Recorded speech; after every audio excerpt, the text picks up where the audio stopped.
ना हिल रही हैं, ना डुल रही हैं, ना आपस में बात कर रही। नहीं तो इतनी संख्या में आपस में इतनी बात करती कि तुम समझाते समझाते परेशान हो जाते। बोलो भाई, लेकिन एक दूसरे की तरफ देख भी नहीं रही हैं, बिल्कुल मन को एकाग्र किए हैं। इसका मतलब है एक एक शब्द समझ में आ रहा है, एक एक शब्द समझ में आ रहा है। आगे बढ़े तो एक समस्या और है। क्या? सिंघका ने छाया पकड़ ली। सिंघका ने क्या पकड़ ली? छाया। गहरी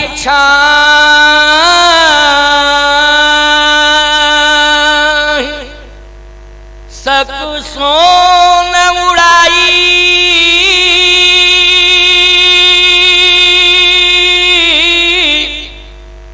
यही विधि सदा गगन चरखाई। छाया पकड़ ली और खींचने लगी छाया। हनुमान जी समुद्र की ओर आने लगे। हनुमान जी बोले, अरे कौन पकड़े? देखा तो कोई पकड़े ही नहीं था, वो तो छाया पकड़े थे और खींच रही थी। हनुमान जी खींचे चले आ रहे थे। हनुमान जी ने कहा, ये और खतरनाक विडंबना है, दिखाई नहीं दे रही है या कोई दिखाई भी नहीं दे रहा है, लेकिन मैं खिंचा चला जा रहा हूं, ये सबसे बड़ी समस्या। एक बात और बताएं आप, ये ईर्षा है। ईर्षा, ईर्षा करने वाला व्यक्ति फ्रंट पर नहीं आता है, वो बैक में अपना काम करता है और तुम समझ नहीं पाते हो और तुम्हारे हर कार्य में बाधा खड़ी करता है। समझ रहे हो कि ईर्षा करने वाला व्यक्ति फ्रंट पर भी नहीं आता है और हर कार्य में वो बाधा उत्पन्न करता है। अनुभव किया होगा सबने, सबने सिर हिला दिया कि हाँ बात तो सही कह रहे हैं। वो फ्रंट पर नहीं आता है लेकिन बाधा खड़ी करता है और तुम परेशान होते हो। लेकिन प्यारे, समझने की जरूरत है, ईर्षा कैसे दूर होगी, ईर्षा को कैसे हम मात दे सकते हैं, कैसे ईर्षा को समाप्त कर सकते हैं। हमारे सामने कौन सा ऐसा विकल्प है कि हम ईर्षा को चुनौती दे दें। सबसे बड़ी बात तो यह है कि स्वयं ईर्षालु नहीं होना चाहिए, नंबर। और यदि दूसरा कोई ईर्षालु हमें प्रभावित कर रहा है तो इसके लिए क्या उपाय है? याद रखना, इसके लिए एक ही उपाय है। क्या? हनुमान जी ने प्रहार किया है। प्रहार का मतलब जानते हो? किससे प्रहार किया? हनुमान जी के पास गदा नहीं थी, मुष्टिका से प्रहार किया। बोलो, किससे प्रहार किया? मुष्टिका से प्रहार किया। इसका अर्थ समझ लेना, मुष्टिका मानी होता है संगठन। मुष्टिका मानी क्या होता है? संगठन। जैसे ये मुष्टिका देख रहे हो आप, इसमें चारों उंगलियां और अंगुष्ठ सब एक दूसरे से जुड़े हुए। बोलो, जुड़े हुए हैं कि? इसका मतलब है सामूहिक प्रहार। क्या है? सामूहिक प्रहार। याद रखना, आज सत्संग से तुम प्रेरणा ले लो, जितने लोग बैठे उतने तो संगठित हो जाओ। और यदि ईर्षा है अंदर तो उसको सत्संग के द्वारा निकाल के बाहर करो और संगठित हो जाओ। सूत्र है ये। और याद रखना, जिस दिन समाज संगठित हो जाएगा, अपने आप ईर्षालु का अस्तित्व समाप्त हो जाएगा, वो कुछ भी नहीं बिगाड़ सकता है। लेकिन समाज जब बिखरता है तो ईर्षालु अपने प्रभाव में आ जाता है। बोलो, आ जाता है कि नहीं आ जाता है? समाज जब बिखरता है तो ईर्षालु अपने प्रभाव में आ जाता है। समाज जब संगठित हो जाता है तो ईर्षालु का प्रभाव अपने आप अस्तित्वहीन हो जाता है। बोलो, हो जाता है कि नहीं हो जाता है? फिर वो कुछ नहीं बिगाड़ पाता है। इसलिए विकास करना है, सफलता प्राप्त करनी है तो स्वच्छ सोच होनी चाहिए समाज की और संगठित होना चाहिए समाज, और एक दूसरे का सहयोग करने का संकल्प होना चाहिए समाज। बोलो भाई, एक दूसरे के सहयोग करने का क्या होना चाहिए? संकल्प होना चाहिए। यही है मुष्टिका का तात्पर्य। बोलो, एक दूसरे का सहयोग कर रही हैं उंगलियां कि नहीं कर रही हैं? अंगुष्ठ भी उंगलियों का सहयोग कर रहा है और एक एक उंगली एक दूसरे का सहयोग कर रही है। बोलो, कर रही है कि नहीं कर रही है? इसी को कहते हैं मुष्ट प्रहार। तो सिंघका के ऊपर क्या किया हनुमान जी ने? जल्दी बोलो। ताह मार मारुत सुत बीरा। ताह मार, याद रखना, मुष्टिका का प्रहार किया उसका अस्तित्व समाप्त हो गया। अस्तित्व समाप्त हुआ तो सफलता मिल गई, समुद्र के तट पर पहुंच गए हनुमान जी। समुद्र का तट मिल गया कि नहीं मिल गया? ताहे मार मार सुतवीरा बारिद पार गयो मत धीरा, पार हो गए, नहीं तो तुम फंसे ही रहोगे। अगर ईर्षा प्रभावित करती रहेगी तो याद रखना क्या करोगे, तुम फंसे रहोगे, उबर नहीं पाओगे। हनुमान जी तट पर पहुंचे। हनुमान जी ने देखा क्या, एक गिर था पर्वत, उस पर चढ़ गए। जैसे चढ़े तो देखा क्या, ओहो, लंका में बड़ा विशाल स्वरूप है लंका का। सोने की बड़ी बड़ी दीपालें दिखाई दे रही हैं, बड़ी बड़ी दीवालें दिखाई दे रही हैं। कनक कोट विचित्र मणिकृत सुंदरा यतना घना, चौहाट हाट सुभट वीथी, चार पुर बहुविध बना। हनुमान जी ने कहा यह है विशाल स्वरूप लंका का, सोने की दीवालें, क्या गजब की ऊंचाई है लंका की, चमचमा रही है पीतमा सोने की, देखो कितना स्वर्ण ही स्वर्ण दिखाई दे रहा है। हनुमान जी ने कहा कि ये इसका मतलब है कि मेरी माँ सोने का त्याग करके आई। मेरी माँ ने अयोध्या का सोना त्यागा। बोलो त्यागा कि नहीं त्यागा? उस लंका में आई तो निश्चित है कि वो सोने की लंका में महलों के अंदर तो नहीं होगी। हनुमान जी सोच ही रहे हैं, लेकिन देखा क्या हनुमान जी ने? हनुमान जी ने थोड़ी देर में देखा कि राक्षस लोग लगे हुए हैं पहरेदार बनकर, ये पहरा दे रहे हैं। दिन का समय है, क्योंकि दूर से देख रहे हैं तो सूर्य के प्रकाश से वो लंका दिखाई दे रही है। अगर रात्रि हो जाती तो लंका दिखाई नहीं देती। कनक कोट विचित्र मणिकृत सुंदरायतना घना। हनुमान जी ने कहा कि सूर्य के प्रकाश से पूरी लंका जो है चमचमा रही है, लंका दिखाई दे रही है, पहरेदार भी पहरा दे रहे हैं, ये भी मुझे दिखाई दे रहे हैं, तो फिर प्रवेश करो। हनुमान जी ने कहा नहीं, अभी प्रवेश नहीं करूंगा। क्यों? क्या डर रहे हो? पुर रखवारे देख बहु कपि मन कीन विचार, अति लघ रूप धरो निसी नगर करो पैसार। रात्रि में प्रवेश करूंगा, दिन में नहीं। किसी ने कहा दिन में प्रवेश करोगे तब तो ठीक रहेगा, और रात्रि में प्रवेश करोगे तो चोर कहलाओगे। क्यों? अपरिचित नगर में कोई रात्रि में प्रवेश करे तो लोग क्या कहेंगे? चोर चोर चोर चोर चोर। आपका कितना बड़ा प्रभाव है, कोई आपको चोर कहेगा तो याद रखना बर्दाश्त नहीं करेंगे भक्त लोग। कहां बर्दाश्त करेंगे? हनुमान जी को चोर कहा जा रहा है, इसलिए आप दिन में प्रवेश करिए। हनुमान जी ने कहा नहीं, लंका में प्रवेश करूंगा तो रात्रि में ही करूंगा। क्यों? इसलिए करूंगा क्योंकि लंका की बुराई लोग करते हैं। लंका में सब राक्षस ही राक्षस रहते हैं, लंका में अच्छे लोग नहीं रहते। लेकिन अच्छाई का और बुराई का प्रमाण पत्र दिन में नहीं मिलता है, वो रात्रि में ही मिलता है। क्यों भाई? अच्छाई और बुराई का प्रमाण पत्र दिन में मिलता है कि रात्रि में मिलता है? अच्छाई और बुराई का प्रमाण पत्र, असली प्रमाण पत्र रात्रि में ही मिलता है, याद रखना। मैं आपसे पूछ रहा हूं, आप लोग जागृत अवस्था में बैठ के सत्संग सुन रहे हो, रात्रि हो गई है कि नहीं हो गई है? क्या सुन रहे हो? सत्संग। कितने लोगों का अच्छाई का प्रमाण पत्र मिल गया है? कोई विशेष परिस्थिति में है, नहीं आ पाए, हो सकता है वो व्यस्त होंगे, कोई विशेष कार्य आ गया है, उसमें भी हम ऐसा नहीं कि सबके ऊपर टिप्पणी कर रहे हैं, लेकिन बहुत ही ज्यादा लोग ऐसे भी आपको मिलेंगे कि सूर्य आस्त और व्यक्ति मस्त। फिर वो सत्संग में कैसे आएगा? बोलो भाई, वो कैसे आएगा सत्संग में? मैं आपसे पूछना चाहता हूं। अब शाम को यदि रात्रि में मस्त हो गया तो बोलो अच्छाई बुराई का पता लग गया कि नहीं लग गया, कि इसकी वास्तविकता क्या है? इसकी वास्तविकता क्या है? वास्तविकता का पता लग गया कि नहीं लग गया? बोलो भाई, लग गया वास्तविकता का पता। हनुमान जी ने कहा इसलिए मैंने सुना है लंका में करें पान शोभे दिन राती, लेकिन सत्य तो यह है कि मुझे लंका की वास्तविकता का भी पता लगाना है। मैंने ये सुना है कि लंका में केवल राक्षस ही नहीं रहते हैं, लंका में एक संत भी रहता है। बोलो भाई, लंका में एक संत भी रहता है, लेकिन मुझे ये पता लगाना है कि लंका में रात्रि में राक्षस क्या कर रहे हैं और लंका के अंदर रात्रि में संत क्या कर रहा है, ये मुझे पता लगाना है कि रात्रि में संत क्या करता है और राक्षस क्या करते हैं। बात समझ रहे हो कि नहीं? राक्षस क्या करते हैं और संत क्या करता है? बोलो, संत में और सामान्य में अंतर होता है कि नहीं होता है? जल्दी बोलो। है? अभी आप तब कथा सुन रहे हो, मैं कथा सुना रहा हूँ, रात्रि का 9 बज गया है। कितना बज गया है?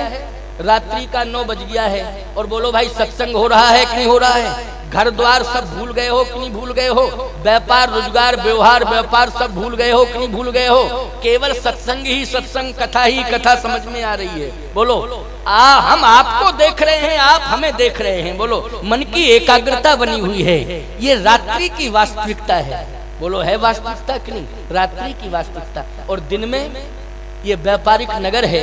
हम कितना भी कोशिश करते तो लोग तड़पते बेचैन होते कि क्या बतावें, ऐसे व्यापार में फंसे कि नहीं पहुंच पा रहे हैं। हम भी समझते कि भाई दिन में तो व्यापार चलता है तो प्रभावित होगा, लेकिन ऐसी बात नहीं है कि व्यापारियों को रात्रि में फुर्सत नहीं मिलती है। फुर्सत ना मिली होती तो बोलो भाई, आप लोग आ गए कि नहीं आ गए? बोलो, आए कि नहीं आए? और आप घर द्वार भूल गए, व्यापार भूल गए, सत्संग में मस्त हो। लेकिन बहुत से लोग हैं जो अपने काम में मस्त हैं। और किस किस में मस्त हैं? कल्पना कर लो तुम लोग, है नहीं? तुम खुद कल्पना करो कि किस किस में मस्त हैं। तो सावधानी से सुनना। हनुमान जी ने कहा कि आज मुझे प्रमाण पत्र चाहिए कि कौन राक्षस है, कौन संत है। समझ गए हो? कौन राक्षस, कौन संत। रात्रि में प्रमाण पत्र मिलेगा, दिन में नहीं मिलेगा, रात्रि में मिलेगा। ये राक्षस लोग बढ़िया तिलक लगाते थे, त्रिपुंड। बोलो, लगाते थे कि नहीं? आपने रामलीला के अभिनय में देखा होगा, रावण कुंभकर्ण मेघनाथ, बोलो, त्रिपुंड लगाते हैं कि नहीं लगाते हैं? यहाँ रामलीला होती है कि नहीं आगरा में? अरे होती थी पहले, अब होती है कि नहीं होती? हाँ होती है। तो रावण और कुंभकर्ण मेघनाथ जितने राक्षस आते हैं, बोलो, त्रिपुंड लगा के आते हैं कि नहीं आते हैं? अब बताओ, त्रिपुंड कोई लगाए हो तो उसको राक्षस कहोगे क्या? क्या कहोगे? जल्दी बोलो। कोई त्रिपुंड लगाए हो तो उसको राक्षस करोगे क्या? लेकिन रात्रि में त्रिपुंड दिखाई नहीं देता था, केवल बोतल ही बोतल। त्रिपुंड गायब रहता था रात्रि में, केवल बोतल ही बोतल दिखाई देती थी उनको। इसलिए करे पान शोभे दिन राती, ऐसा बेहोशी का नजारा दिखाई दिया लंका में कि शराब पी करके सब सो रहे थे। हनुमान जी प्रवेश कर रहे हैं। कौन राक्षस है, कौन संत है, इसकी खोज करनी है। जो सत्संग कर रहा है, जो सत्संग सुन रहा है, जो राम का नाम ले रहा है, भले ही भेष से वो संत ना हो, लेकिन राम नाम जिसकी जिह्वा पर रात दिन रहता है, वो उद्देश्य से संत हुआ करता है। प्यारे, वो उद्देश्य से संत हुआ करता है। इसलिए आज मुझे लंका का सर्वे करना है। हनुमान जी ने पुर रखवारे देख बहु, कपि मन कीन विचार, अति लघु रूप धरो निशी, नगर करो पैसार। और जैसे हनुमान जी ने प्रवेश किया तो देखा क्या? लंका का नजारा। मंदिर मंदिर प्रतिकर शोधा, और देखे जहाँ तह अगणित जोधा। जोधा राक्षस। आप कहोगे महाराज मंदिर क्यों लिखा? सामान्य अर्थ में तो प्रायः लोग कह देते हैं कि हनुमान जी ने प्रवेश किया जिस भवन में तो वो हनुमान मंदिर हो गया।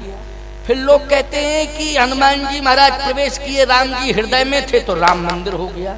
इसलिए डबल मंदिर मंदिर। चलो भाई, ये अर्थ भी बढ़िया है, चल जाएगा। लेकिन सत्य तो ये है कि लंका में मंदिर ज्यादा थे। आप कहो मंदिर ज्यादा थे तो राक्षस क्यों हुए?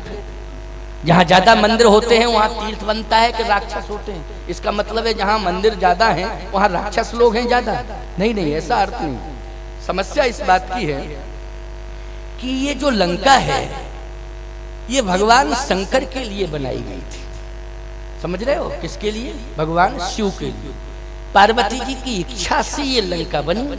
तो शिव जी ने कहा कि ठीक है, तुम्हारी इच्छा है, चलो तुम्हारी इच्छा है तो एक नगर ऐसा बनाए देते हैं कि तुम्हारा मन, क्योंकि सभी लोग एक ही बात कहते थे। पार्वती जी ने शिकायत की भगवान शंकर से कि तुम्हारा पति विश्वनाथ है लेकिन रहता है खुले मैदान में। कैसा विश्वनाथ?